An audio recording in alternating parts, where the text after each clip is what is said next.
أعوذ بالله من الشيطان الرجيم بسم الله الرحمن الرحيم والصلاة والسلام على رسول الله سيدنا ومولانا محمد وآله وصحبه ومن والاه السلام عليكم ورحمة الله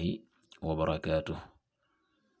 bokki noo ngi leen di nuyu di leen ziyaara di leen balu xaq te di leen bal xaq di leen ñaanal jàmm waaye itam di sàkku ci yéen ngeen ñaanal nu ko di ñaanit borom bi tabaraka wa taala mu defal nu tawfiq boole nit defal ndimbal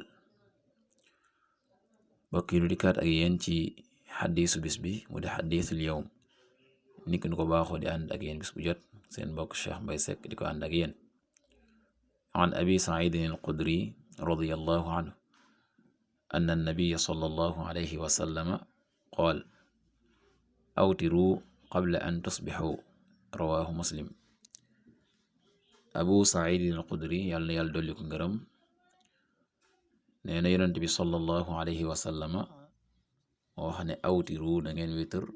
qabla an tusbixu njëkk ngeen xëy mel ni kon xaddis bi daf ñuy jàngal ba tey lu jëm ca waxtu witr waxtu nga xam ne ci lañuy julli witr waaye dem ba ca waxtu yu mujje nga xam ne wax na ne nañu witr laata fajar gi fenk qabla an tusbixaw kon mbokk yi xaddisa la boo xam ne dafay jëm di jàngale ba tey rek ci waxtu witr xam ne ba geexasee jot ba fajar gi fenk ni ko yonent bi sallallahu alayhi wa sallam daan defe nga xam ne def na ko ci njëlbeenu waxtu njëlbeenu guddi gi digg bi mujj ga